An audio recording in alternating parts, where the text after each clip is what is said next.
Hey, what's up, guys? Hey, I'm here in Dominican Republic at Rancho Don Rey, and here we've got Lulu, and I'm going to use her to show you 5 top tips to get a reining horses trained properly. Starting with number 1.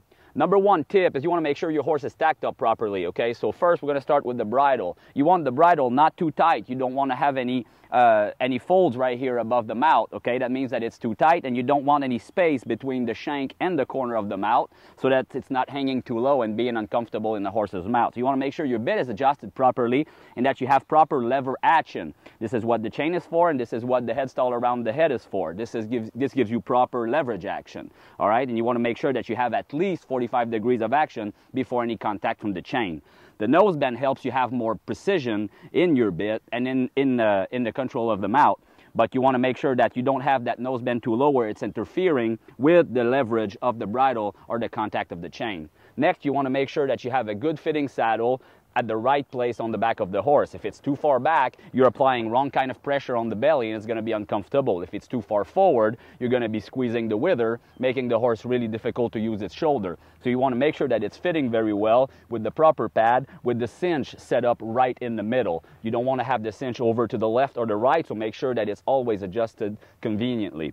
Next, you want to make sure that you protect your legs properly, okay? So if you're going to be using polo wraps, which is my favorite method of protecting your legs, you want to make sure that you do that and apply them properly. Wrongly applied polo wraps can damage tendons because they're going to apply pressure points and have pressure points on various areas of the tendon, which when it will get tired may rupture easier. So you want to make sure that you have a polo wrap that's properly applied. If you don't know how to do that, learn. In the meantime, use splint boots or any other type of protecting leg boots.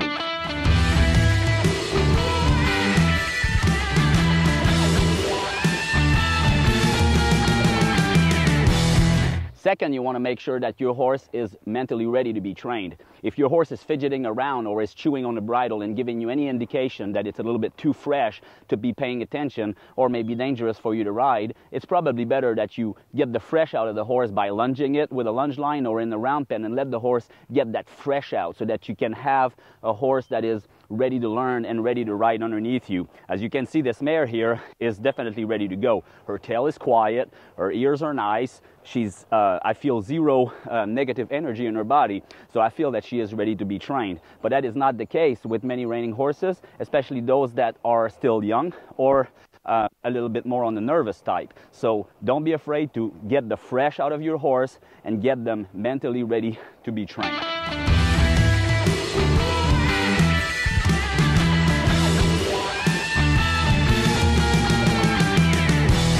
Tip number 3 is probably going to be the most important tip of all, and I'm probably going to say that at every other tip because they all have their level of importance and affect the riding sessions and the training sessions in their own way. But this one is very important. As you see a lot of trainers working the position of their horse and forget the reason why they do it. They don't train with purpose. They don't train for a direction. All right, reining is a discipline that comes from gathering cattle, chasing after a cow. So the horse has to be responsive enough to chase after a cow that's running left and right and trying to get back into the herd or has escaped the herd. So you should always train a reining horse as if you are chasing a cow, all right? Having a destination in mind and a purpose is always going to help you use your hands and legs the right way. Looking down at your horse's head, okay, and leaning forward into the horse like I see often, okay, and then trying to put your horse's head down is not going to help you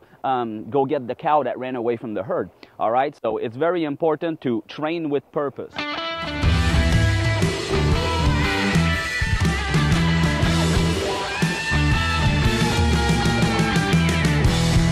Number 4 is going to be it's going to be very important. It's in its own way and something that is not easily summarized in a short video like this, but there's a lot of videos out there that you can watch and help you elaborate, that will elaborate on the subject and you find the instructor that fits well with your program, but it's going to be how to use your hands and legs, okay?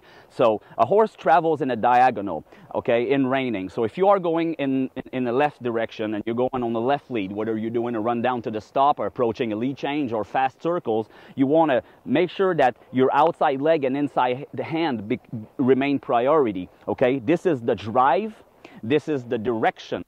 right? And the inside leg and outside hand are aids. They are what help keeps the door closed in a sense, and allow that pressure that you're applying with your legs and hand to be directed through the diagonal.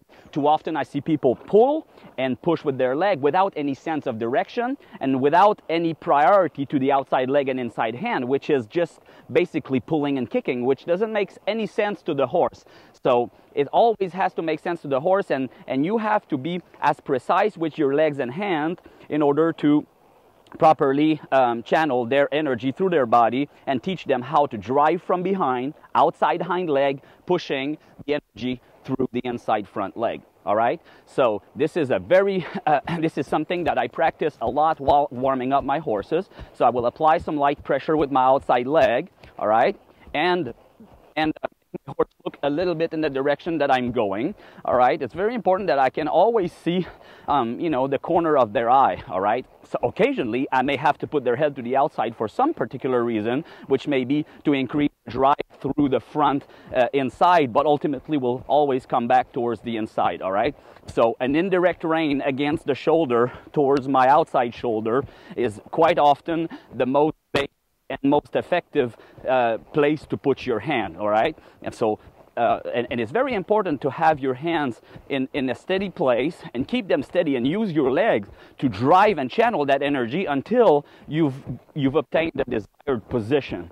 Okay, so when the desired position is often the number one question in someone training is, what am I after? What am I looking for? Well, this is why I call my program the comfort zone, because whenever it feels good, whenever what you have underneath you feels right, it feels like everything just fell into place, well, this is very likely what you're after. Okay, so this is the time to release and tell the horse by the release that this is what you were looking for. It's normal that following a release, the horse may fall apart a little bit and may require you to gather them back up with your legs and hands until they learn to hold it. When they learn to hold it, you reward them by stopping and resting. All right, so teaching the horse to properly travel through the bridle, being responsive to the hand and being responsive to the leg positively is going to be key to training your horse. Okay, if you're approaching a lead change or approaching a stop or approaching a spin or any other maneuver and the horse is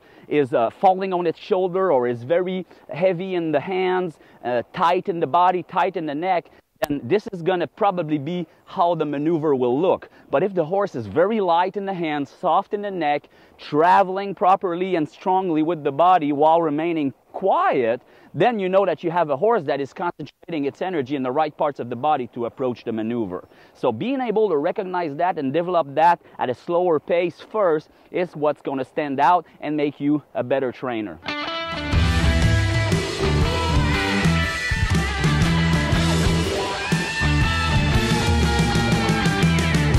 So the next topic here is going to be a little bit more extensive, so something that you want to sit down, have a cup of coffee, and take the time to really pay attention, because we're going to talk about how to train the reining maneuvers. There are many videos out there and many books out there on how to do all that, and I recommend you educate yourself as much as possible, but the best way to learn all that is just by doing it and practicing it. And the better the horse that you can find to learn on and to practice, the better off you will be. All right? So let's talk about the circle. Now the circle is very simple. If I want to make a really good circle, my number one priority when I'm training the circle is to always pass in the middle of the arena. We have a cone on each end of the middle of the arena, and this is very important. This is my compass. This is my beacon. This is what I always work around with. I may steer my horse away from the direction in order to gain control of the shoulder and make sure that my horse remains between my hands and between my legs. But my sense of direction will always make sure that